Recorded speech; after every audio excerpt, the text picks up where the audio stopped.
Czy Wietnam jest dokładnie takim miejscem, jakie wyobrażasz sobie, słysząc o nim opowieści? Dzisiaj o rzeczach, które nas najbardziej zaskoczyły w Wietnamie i to nie tylko te pozytywne. Spędziliśmy tu miesiąc, czasami otoczeni przez tłum i hałas, a czasami w spokojnych miejscach z pięknymi widokami. Przygotowaliśmy film pełen autentycznych doświadczeń opartych na setkach godzin spędzonych na odkrywaniu Wietnamu, aby pokazać jego prawdziwe oblicze, czasami daleko poza turystycznymi szlakami. Czy Wietnam jest taki, jak oczekiwaliśmy? Myślę, że ten kraj tyle razy nas zaskoczył, że już ciężko powiedzieć, czego tak naprawdę się spodziewaliśmy, a czego nie.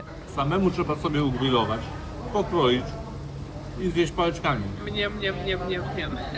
Niektóre z tych jakże zaskakujących rzeczy wynika po prostu z różnic kulturowych. Dlatego chyba lepiej to wiedzieć przed przyjazdem tutaj, niż być później zaskoczonym, dlaczego tak jest. Oto nasza lista 22 rzeczy, które nas najbardziej zaskoczyły w Wietnamie. Słuchajcie, moi drodzy, mój najcięższy posiłek chyba w Wietnamie. Wyobraź sobie, że jesteś w centrum wielkiego miasta, jakim jest na przykład Saigon. Podchodzisz do pasów i czekasz na zielone światło. Na sygnalizacji zapala się zielony ludzik zielone. i co? I nic. Skutery i samochody jadą dalej tak jak jechały. Moi drodzy, nawet pomimo zielonego światła dla pieszych tutaj nikt nie zwraca na to uwagi i jadą dalej. Ale można wtedy przechodzić, po prostu zwalniają nieco, jak was widzą. Jak to mówi Natalia, w Wietnamie nawet jak masz zielone światło, to nadal masz czerwone. Pamiętajcie, żeby iść przed siebie, patrzeć, czy was ktoś nie rozjeżdża, ale nigdy się nie cofać, przenigdy się nie cofać. Wietnamczycy są świadomi tego, że w Europie czy w innych częściach świata inaczej przechodzi się przez pasy niż u nich, dlatego w naszym hotelu znaleźliśmy nawet informację w języku angielskim, jak przechodzić przez przejście dla pieszych w Wietnamie. Przeszliśmy kolejne pasy. Dobrze, że tutaj tabletki uspokajające są bez recepty, trzeba będzie zajść do apteki, bo na przechodzenie przez drogę się przydadzą. Udało się! Jeśli lubisz kawę z mlekiem, ale bez cukru, to będziesz mieć w większości miejsc problem. Wietnamczycy uwielbiają cukier i skondensowane mleko, które same w sobie już jest słodkie. Dodają do kawy i jedno i drugie. Kiedy zamówiłem kawę i poprosiłem, żeby była bez cukru, to i tak była bardzo słodka. Tradycyjna wietnamska kawa mrożona z lodem i z mlekiem skondensowanym. W niektórych miejscach jednak udało się zamówić kawę ze świeżym mlekiem, które nie było słodzone. Jednak nie będzie ono dostępne wszędzie. Czy czułeś się kiedyś jak popularna osoba? W Hanoi w jednej z atrakcji nagle ludzie zaczęli nas prosić o zrobienie sobie z nami zdjęcia. W pewnym momencie ustawiło się kilka osób w kolejce, żeby zrobić sobie zdjęcie z Natalią, więc miej to na uwadze, że w niektórych miejscach turyści potrafią wzbudzić zainteresowanie lokalnych. Jeśli w Europie irytuje Cię, kiedy ktoś zaparkuje auto na chodniku i nie możesz przejść albo przejechać z wózkiem, to chyba lepiej odpuść sobie wyjazd do Wietnamu. Chodniki, moi drodzy, praktycznie służą tylko jako parking dla skuterów, niestety.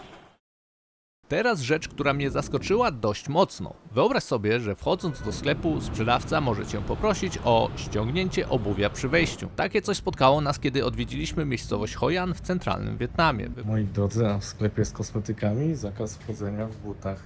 Dobrze, że tylko ten. Jest dwudziestopową na sandału. Po wejściu pani poprosiła nas, czy możemy ściągnąć sandały i japonki. To jedyny sklep, gdzie coś takiego nam się przytrafiło, więc nie jest to tamtejsza codzienność, ale warto mieć na uwadze, że coś takiego może się przytrafić. W wielu miejscach niestety będzie bardzo ciężko dogadać się po angielsku. Przyzwyczajcie się do używania Google Translate albo innego translatora, bo jest bardzo ciężko z językiem angielskim. Widać, że u młodszego pokolenia jest już większy nacisk na naukę tego języka. Bardzo często tutaj nas ludzie zaczepiają, żeby sobie po prostu porozmawiać. Młodzi ludzie, dzieci w sensie, uczą się angielskiego, czyli nauka angielskiego zaczyna się robić tutaj coraz bardziej chyba popularna. Bardzo dobrze, bo w wielu miejscach jest strasznie ciężko dogadać się po angielsku. Na szczęście nie wszędzie jest tak słabo, ale zaznaczam, że czasami można mieć problemy z komunikacją i trzeba będzie posilać się jakimś translatorem. Napoje i desery w Wietnamie naprawdę potrafią zaskoczyć. Na lotnisku, kiedy zamówiłem zestaw, w którym był już uwzględniony jakiś deser, to dostałem wodę z lodem i żelkami. Można tak chyba powiedzieć. Teraz coś, co mnie przeraża najbardziej, po pysznej zupce po Czas na... i deser. Nie wiem, co to w ogóle jest. Niektóre desery i napoje potrafiły naprawdę zaskoczyć. Poczekaj, bo te białe się rozpuszczają, to jest lód? Te białe to lód. Ja myślałem, że robię żelki. W jednym z napojów w Saigonie miałem takie żelki pływające w napoju, normalnie w Nie, no to lemoniadzie. jest zupa z lodem, no ja ci mówię, że oni dają lód do tego. Faktycznie, to jest lód. Ale co to jest ten płyn? To jest woda? Czyli woda z z sernikiem na zimno, z owocem i z kandyzowaną wisienką. Nie do końca sernik, to jest takie ciasto, jakiś deser w Polsce. Z taką konsystencją tylko i troszeczkę inny smak, ten jakby trochę kokosowy był.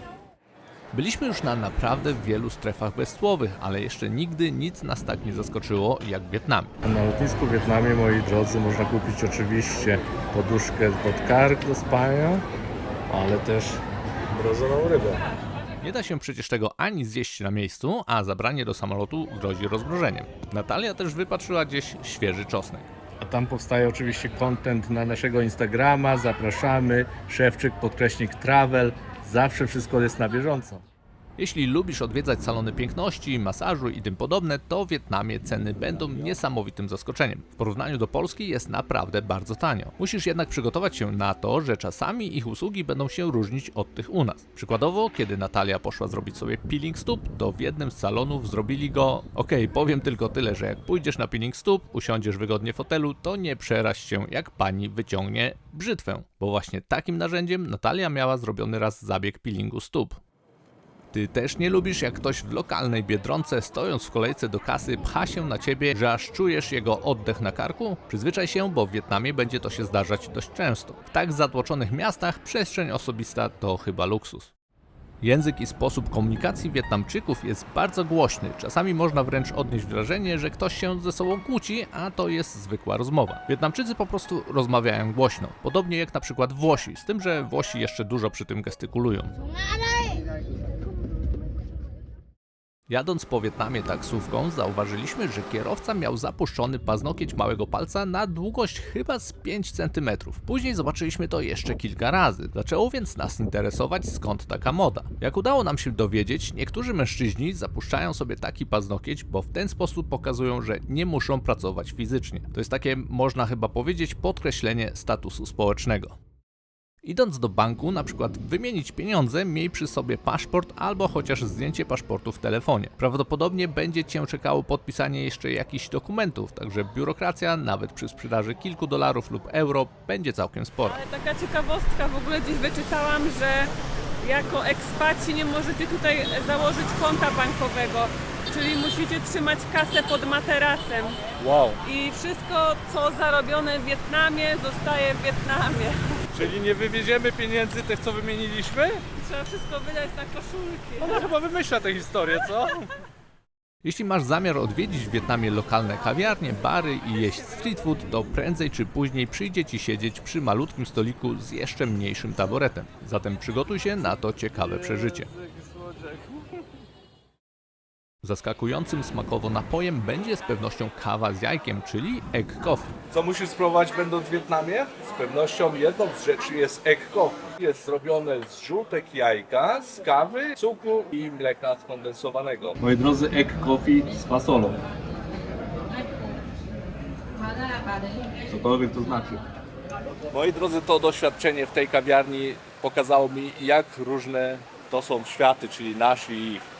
Zupełnie co innego niż u nas w Europie. Niekiedy różnice w podejściu do niektórych rzeczy będą mogły się wydawać nieuprzejme. Już tłumaczę, o co chodzi. Kiedy Natalia ustawiła się w kolejce do toalety, gdy wszystkie kabiny były zajęte, to stanęła w korytarzu, czekając, aż któraś z kabin się zwolni. W ogóle zauważyłam już na lotnisku i tutaj to samo. Jest cały kibel ludzi i stoisz w kolejce, a dzisiaj normalnie wszyscy przed tymi ustawiają się przed kabinami. To nie jest, że ty po kolei sobie idziesz. To inne zasady. Wygląda na to, że w Wietnamie ustawia się w kolejce pod konkretną kabiną. Nie wiem, czy to norma w Wietnamie, czy po prostu mieliśmy pecha, ale widzieliśmy kilka razy, jak na śniadaniu w hotelu ktoś brał do ręki bułkę czy jakieś słodkie ciastko, pokazywał komuś z rodziny przy stoliku i kiedy tamta osoba powiedziała, że tego nie chce, to odkładali to na miejsce i brali coś następnego. Dla nas to wydaje się troszkę niehigieniczne, ale pewnie też można coś takiego trafić w Europie, więc tak naprawdę nie wiem, czy to norma w Wietnamie, czy tylko trafiliśmy na takie osoby w naszym otoczeniu.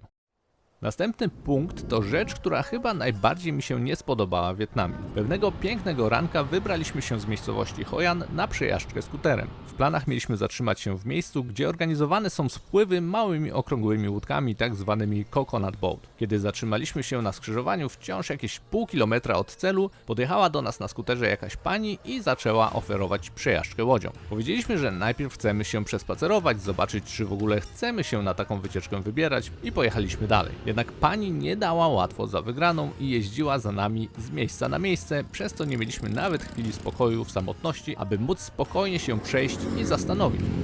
A pani tak będzie stała tutaj. Rozumiem, że Wietnamczycy są bardzo przedsiębiorczy i starają się zarobić na usługach, które oferują i nikt nie chce ode mnie nic za darmo, jak to się czasami na przykład zdarzało w Afryce. Ale tak agresywny marketing bardziej mnie tylko zniechęcał niż zachęcał. A jak coś takiego działa na ciebie? Daj znać. W Wietnamie spotkaliśmy się z najbardziej agresywną formą marketingu chyba w ogóle dotychczas. Przeważnie staram się wspierać takich małych lokalnych przewodników lub sprzedawców, ale tak agresywnym marketingiem ta pani mnie po prostu odstraszyła. Wietnamki mają bardzo kobiecy styl ubierania się, nawet w miejscach z pozoru casualowych. Nie wspomnę już o pięknych, kolorowych sukniach przy atrakcjach turystycznych, ale to akurat chyba wpływ Instagrama. W Wietnamie życie toczy się na ulicy. Tutaj ludzie jedzą, biesiadują, rozmawiają. Na ulicy widzieliśmy nawet fryzjera. Może nie dosłownie na ulicy, ale na chodniku.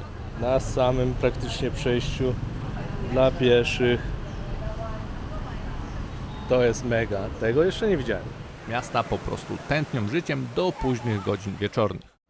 W wielu miejscach w Wietnamie można trafić na ulicznego szewca. Tak chyba można to nazwać. Podejdzie do ciebie i zaoferuje podklejenie buta albo jego czyszczenie na miejscu na chodniku. Zaskoczeniem może być fakt, że w restauracji nie dostaniesz noża do posiłku. Ale najciekawsze jest, że Natalia dostała taki większy kawałek mięsa. Tutaj nie ma noży. Oni nie używają noży. Dostaliśmy tylko widelce, łyżki i pałeczki. No i teraz musi kroić sobie łyżeczką. Nie ma lekko. W Wietnamie potrafią też przeważnie bardzo pozytywnie zaskoczyć ceny. Świadczą tu też świetne usługi i oferują przepyszne jedzenie również w dobrych cenach. Niektórych na pewno zaskoczy smak pysznej wietnamskiej kawy, innych smak ich deserów. Jak powiedziała Natalia, pewnie znalazłoby się jeszcze milion rzeczy, które w większym lub mniejszym stopniu nas w Wietnamie zaskoczyły. Jeśli Wietnam Cię interesuje, to zobacz, dlaczego warto odwiedzić ten kraj tak szybko, jak tylko się da. Film wyświetla się już na ekranie, więc kliknij i do zobaczenia tam. Cześć!